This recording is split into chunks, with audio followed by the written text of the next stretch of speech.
नमस्कार दोस्तों, मेरा नाम है हरीश वाशने। स्वागत है आपका आपके अपने YouTube चैनल पर जिसका नाम है इनसाइड ट्यूटोरियल्स।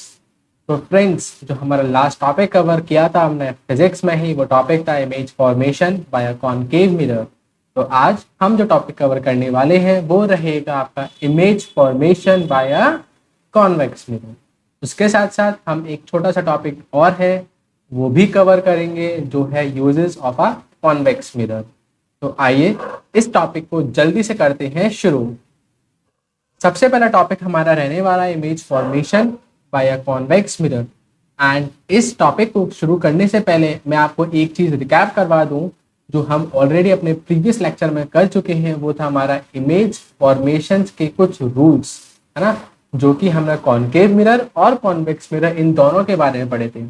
तो सबसे पहला रूल अगर मैं आपको जल्दी से रिकैप करवाऊं वो ये था कि अगर कोई भी रे ऑफ लाइट पैरेलल रहती है प्रिंसिपल एक्सिस से और वो रिफ्लेक्शन के बाद कहाँ से पास होगी, प्रिंसिपल फोकस से, in case of a concave and convex mirror. उसके साथ साथ मैं आपसे एक चीज और सेकेंड रूल शेयर करना चाहता हूँ। सेकेंड रूल हमारा ये था कि अगर कोई भी ray of light principal focus से पास होती है either of a convex mirror और अ कॉनकेव मिरर, तो वो रे ऑफ लाइट रिफ्लेक्शन के बाद कहाँ और कौन सी एक्सिस से पैरेलल जाएगी, वो जाएगी प्रिंसिपल एक्सिस से पैरेलल। थर्ड लॉ हमारा ये कहता था, थर्ड रूल हमारा ये कहता था कि अगर कोई भी ray of light centre of curvature से पास होती है तो वो रे ऑफ लाइट अनडिफ्लेक्टेड पास होगी सेंटर ऑफ कर्वेचर से without any change in its path.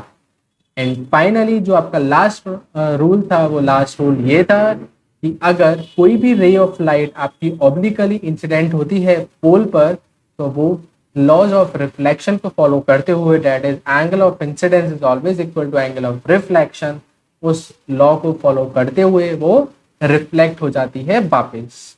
तो इन्हीं रूल्स को ध्यान में मद्देनजर रखते हुए हम आगे अपने इमेज फॉर्मेशंस की बात करते हैं। सबसे पहली चीज जो आपको याद रखनी है, हमेशा आपके जहन में होनी चाहिए, अगर मैं आपको सोकर भी, आप सो के उठे हो, मैं आपसे पूछूं कॉन्वेक्स मिरर कौन सी इमेज बनाएगा, क्या नेचर रहेगा इमेज का, तो आपके क्विक आंसर होने चाहिए क्या, कि कॉन्वेक्स मिरर है तो हमेशा वर्चुअल इमेज बनाएगा और जो नेचर रहेगा इमेज का वो वर्चुअल एंड डायरेक्ट रहेगा, और हमेशा जो इमेज बनेगी वो छोटी इमेज होगी। छोटी डिमिनिश्ड, डिमिनिश्ड का मतलब क्या हुआ कि अगर आपका जो ऑब्जेक्ट है आपने लिया है वो अगर कुछ इस साइज का है तो आपकी जो इमेज है वो बनेगी कुछ इस तरीके की, इससे छोटी इमेज बनेगी, तो इसे बोलते हैं डिमिनिश्ड इमेज। तो convex mirror always produces a virtual image. Virtual क्या होता है? वर्चुअल एक ऐसी इमेज होती है जो आप स्क्रीन पर ऑब्टेन नहीं कर सकते हो। एंड जो खासियत है कॉन्वेक्स मिरर की वो ये कि आप ऑब्जेक्ट को कहीं भी रख दीजिए, irrespective of the position of the object, उसकी इमेज हमेशा वर्चुअल बनेगी और इरेक्ट बनेगी और डिमिनिश्ड रहेगी। तो जल्दी से अब इमेज फॉर्मेशंस को देखते हैं, वो इमेज बनती कैसे है। तो सबसे पहला हमारा हमने ऑब्जेक्ट हमने जो लिया पोजीशन, वो कहाँ लिया? इन्फानाइट पे लिया। ऑलरेडी हम ये जो कंसेप्ट है एट इंफिनिटी वाला हमने अपने प्रीवियस लेक्चर में कवर कर चुके हैं। अगर आप वो लेक्चर नहीं देखे हो तो आप मेरा प्रीवियस लेक्चर इसी चैनल पे आके देख सकते हैं। तो पोजीशन ऑफ ऑब्जेक्ट कहाँ पर है? इन्फिनिटी पर है। तो हम किसकी बात कर रहे हैं? कॉन्वेक्स मिरर की। तो कॉन्वेक्स मिरर को लेके आते हैं।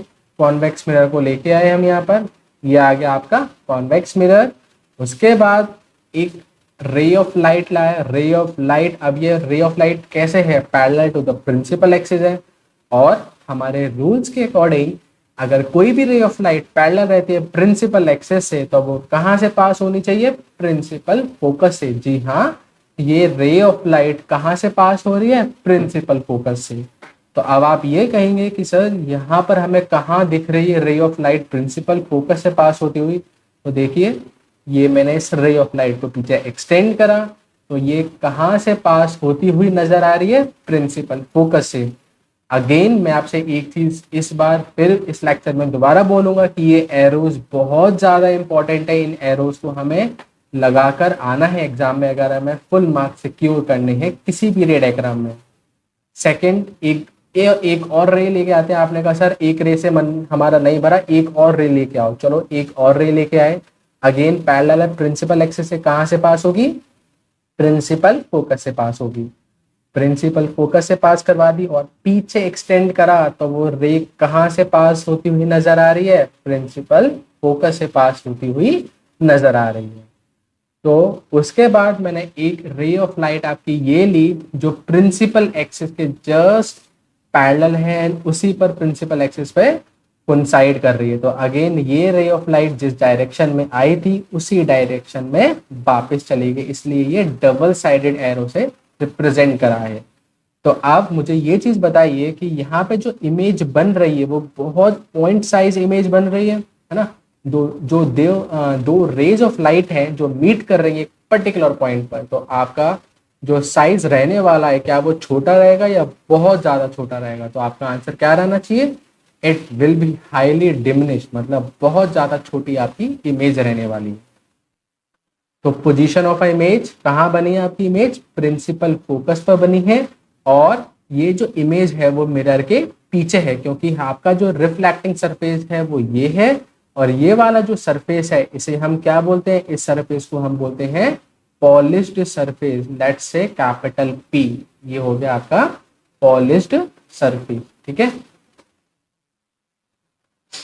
एंड उसके बाद आपका ये जो सरफेस है it is known as the reflecting surface denoted by capital में, ठीक है। तो ये मिरर के पीछे बन रही है। उसके बाद हमारा नेक्स्ट इंपॉर्टेंट फाइंडिंग्स की size of the image. Image का साइज हमने ऑलरेडी डिस्कस कर चुके हैं, छोटा है या बहुत ज्यादा छोटा है, तो बहुत ज्यादा छोटा है, और we can say highly diminished और पॉइंट साइज ऑब्जेक्ट। उसके बाद नेचर क्या है इमेज का, नेचर है वर्चुअल एंड डायरेक्ट। तो ये इंपॉर्टेंट फाइंडिंग्स है, आपको एग्जाम में इनको एज इट इज लिख के आना है, जैसे मैं आपको यहाँ पे बता रहा हूँ वैसे ही लिख कर आना है। उसके बाद हम अपना सेकंड केस करते हैं। सेकंड केस हम क्या एज्यूम करते हैं कि अब हमने पहले केस में हमने माना था कि ऑब्जेक्ट हमारा इन्फिनिटी पर है, अब हम ऑब्जेक्ट को इन्फिनिटी और पोल के बीच में कहीं भी रखेंगे, है ना। तो हम ऑब्जेक्ट का पोजीशन क्या है, बिटवीन इन्फिनिटी एंड पोल। उसके बाद अगेन आया आपका कॉन्वेक्स मिरर। कॉन्वेक्स मिरर के बाद अब मैंने क्या रखा है, ऑब्जेक्ट को इन्फिनिटी और पोल के बीच में। तो देखिए ये आया मेरा ऑब्जेक्ट। ऑब्जेक्ट आने के बाद हम क्या करते हैं, सबसे पहला हमारा काम क्या रहता है कि हम एक रे ऑफ लाइट इंसिडेंट करवाएंगे मिरर पर जो हमारी पैरेलल रहने वाली है प्रिंसिपल एक्सिस से। तो ये एक रे ऑफ लाइट आई कैसे, parallel to the principal axis. Again अपने बैक टू द बेसिक्स, अपने रूल्स पर जाइए। इस रूल के अकॉर्डिंग हमारी जो रे ऑफ लाइट है रिफ्लेक्शन के बाद कहाँ से पास होगी, प्रिंसिपल फोकस से पास होगी। क्या अभी आपको प्रिंसिपल फोकस से पास होती हुई नजर आ रही है? नहीं।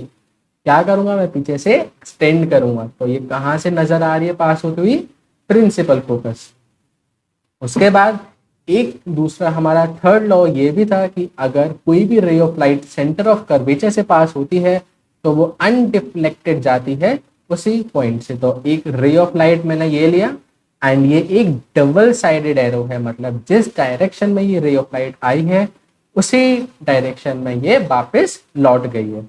ये रे ऑफ लाइट कहाँ से पास होती नजर आ रही है, सेंटर ऑफ कर्वेचर से।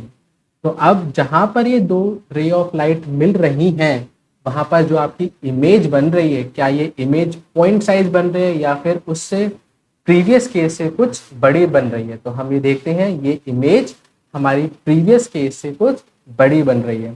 और ये इमेज हमने कैसे दिखाई है, dotted. It means the image formed as virtual image. हमेशा याद रखिएगा जहां पर भी आपको डॉटेड इमेज, डॉटेड लाइंस दिखे और वो इमेज हो तो वो वर्चुअल इमेज रहेगी। And virtual image is by default an erect image also. तो ये आपकी इमेज बन गई।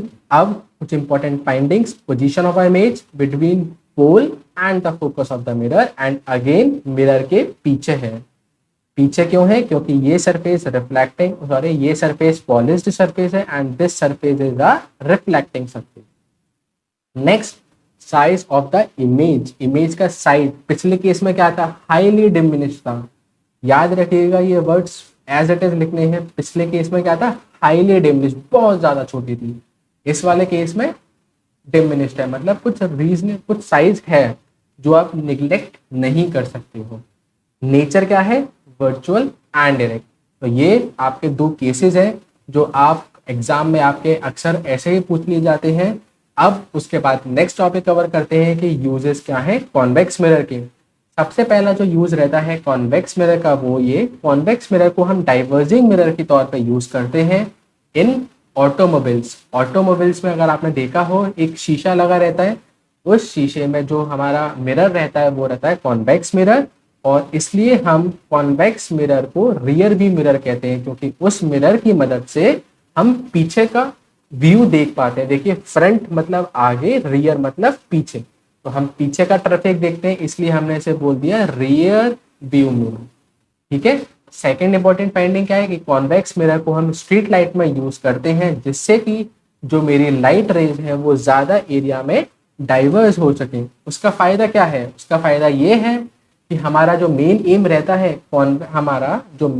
रहता है स्ट्रीट लाइट में वो क्या रहता है कि हम ज्यादा से ज्यादा एरिया में अपनी लाइट को डाइवर्स कर सकें जिससे कि रोशनी ज्यादा फैल सके। तो वो काम वहां पर यहाँ पे जो काम कौन बखूबी निभा रहा है वो निभा रहा है कॉन्वेक्स मिरर। इसलिए कॉन्वेक्स मिरर आपका यूज होता है कहाँ पर? स्ट्रीट लाइट में, to divert the light over the large area. ये आपके दो यूजेस हैं कॉन्वेक्स मिरर के। यहीं पर ये लेक्चर समाप्त होता है एंड आई होप आपको ये लेक्चर बहुत ज़्यादा इंटरेस्टिंग और बहुत ज़्यादा अच्छा लगा होगा। एंड आपके कोई भी डाउट्स रहते हैं आप नीचे मुझसे कमेंट सेक्शन में पूछ सकते हैं। Stay blessed and stay happy.